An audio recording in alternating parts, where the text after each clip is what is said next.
మనం హైదరాబాద్ మహానగరంలోని ఖైరతాబాద్ వినాయకుడి దగ్గర ఉన్నాము. 2-3 నెలల పాటు కళాకారులు ఎంతగానో కృషి చేసి 70 అడుగుల విగ్రహాన్ని నిర్మించారు. వినాయక చవితి నాడు తెలంగాణ సీఎం రేవంత్ రెడ్డి తొలి పూజను అందించారు. 11 రోజుల పాటు గణనాథుడు భక్తాదులకు దర్శనమిచ్చారు. రేపు అనగా మంగళవారం నిమజ్జనం కార్యక్రమాలు నిర్వహిస్తున్న సమయంలో ఈ రోజు భక్తాదులను దర్శనాలకు నిలిపివేశారు. మరిన్ని వివరాల కోసం ఇక్కడ ఉన్న కమిటీ మెంబర్స్ ను మనం అడిగి తెలుసుకుందాం.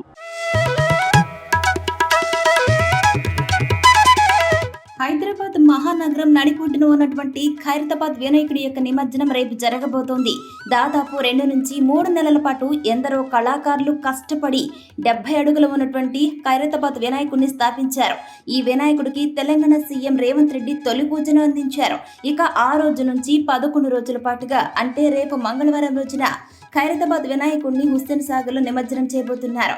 11 రోజుల పాటు ఖైరతాబాద్ లో అందరికీ దర్శనాలను అందించినటువంటి ఖైరతాబాద్ వినాయకుడు రేపు నిమజ్జనానికి తరలి వెళ్తున్న నేపథ్యంలో ఈ రోజు దర్శనాలను నిలిపివేశారు. గణనాథుని ట్రక్ ద్వారా తీసుకెళ్లి హుస్సేన్ సాగర్ లో నిమజ్జనం చేస్తారు. అలాగే ఆలయ కమిటీ వారు ఈ సందర్భంగా సాంస్కృతిక కార్యక్రమాలు ఏర్పాటు చేయబోతున్నారు. ఇకపోతే రేపు ఉదయం 6 గంటలకు ఖైరతాబాద్ విఘ్నేశ్వరుడి యొక్క నిమజ్జనం ప్రారంభమవుతుందని ఖైరతాబాద్ విఘ్నేశ్వర కమిటీ సభ్యులు మీడియా సమావేశంలో తెలియజేశారు. ఈ సందర్భంగా పెద్ద ఎత్తున పోలీస్ బందోబస్తును ఏర్పాటు చేస్తున్నామని Khairatabad circle inspector Rajasekhar media సమావేశంలో తెలియజేశారు. ఇక ఈ క్రమంలో గణేశుడి నిమజ్జనం కోసం రోడ్డుకు ఇరువైపులా ఉన్నటువంటి ఇరు మార్గాల ఉన్నటువంటి చెట్లను కరెంటు తీగలను తొలగించడం జరిగింది.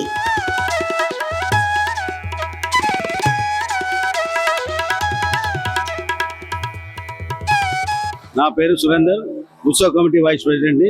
దాదాపుగా కొన్ని లక్షల మంది దర్శనం చేసుకొని పోయారు. కంట్రోల్ అవ్వటం లేదు కాబట్టి ఇలా దర్శనాలు బంద్ చేసి పైన మీరు చూస్తున్నారు అవన్నీ ఇస్తున్నారు. నైట్ 11:30కి కలుషం కదిలించిన తర్వాత వినాయకుని పూజలు స్టార్ట్ అవుతాయి. అర్లీ మార్నింగ్ 6 o'clock వినాయకుడు స్ట్రైట్ థియేటర్ ముంగడికి సెక్రటేరియట్ పోయా ప్లాట్ఫామ్ నెంబర్ 4 వరకు వినాయకుని తీసుకెళ్తాము. అప్పుడు దర్శనానికి వచ్చే పబ్లిక్ ని కాపాడాలి, రక్షించుకుంటూ తీసుకుపోవాలి. ఎందుకంటే విపరీతమైన జనం, 69 ఏళ్లలో మేము ఎప్పుడు చూడలే జనం, అంతగానం జనం వచ్చారంటే ఈ భగవంతుని మీద అంత భక్తి ఉంది కాబట్టి, అంత నమ్మకం ఉంది కాబట్టి వచ్చారు. గణేష్ మహారాజ్ కి జై.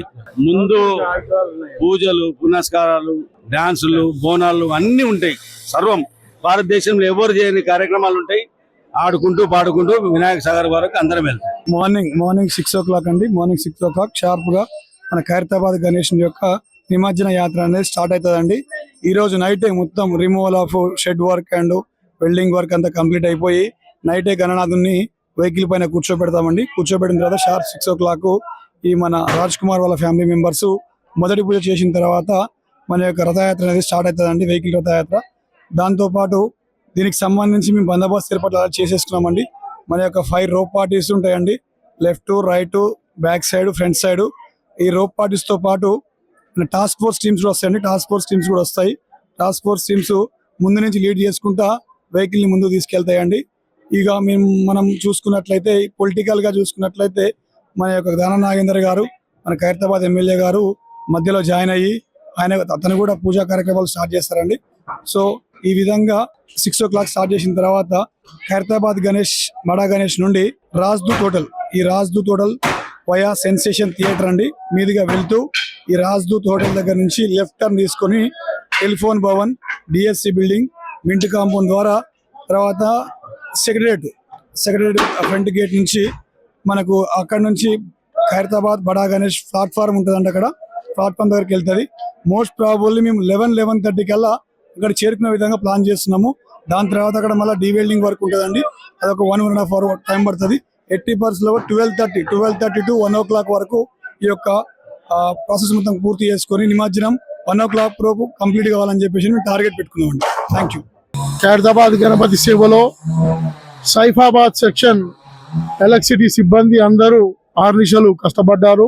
ఉదయం నుండి రాత్రి 1 గంటలకు వరకు ఇక్కడ ఉండి నిరంతర విద్యుత్ సరఫరా చేయడంలో మా సెక్షన్లో ఉన్న అందరూ స్టాఫ్ శ్రమించి ఈ యొక్క 2024 గణపతి సక్సెస్ఫుల్గా మేము నిరంతర అంతరాయం లేకుండా విద్యుత్ అందించాము. అదేవిధంగా మా సిఎండి ముషరఫ్ ఫారూఖీ గారి అనుసారము ఆయన ఆధ్వర్యంలో అందరూ స్టాఫ్ ఈ యొక్క 11 రోజులు గణనాథుని సేవలో నిరంతర విద్యుత్ అందించాము. అదేవిధంగా రేపు నిమజ్జనం కార్యక్రమంలో ట్యాంక్ బండ్ పైన మా క్యాంప్ ఆఫీస్ పెట్టాము. అక్కడ కూడా ఎటువంటి అంతరాయం లేకుండా విద్యుత్ సరఫరా అందించి ఈ యొక్క 2024 శోభాయాత్ర మంచిగా ముగించాలని ఆ గణనాథుని ప్రార్థిస్తున్నాం. అనేది ఏమీ లేదు, జస్ట్ క్రేన్ కోసం అని చెప్పి అడ్డంగా ఉన్న కేబుల్ని కొంచెం పైకి చేశాము. రేపు ఈరోజు సాయంత్రం క్రేన్ వచ్చి గణనాథుని లిఫ్ట్ చేసి ఆ ట్రాలీలో పెట్టడానికి ఇబ్బంది అవుతుంది కనుక మన SHO గారు ముందు జాగ్రత్త చర్యగా ఈ యొక్క లైన్ని కొంచెం పైకి చేయమంటే ఇప్పుడే చేశాము. ఈ రోజు కూడా ఎటువంటి అంతరాయం లేకుండా విద్యుత్ని అందిస్తాం.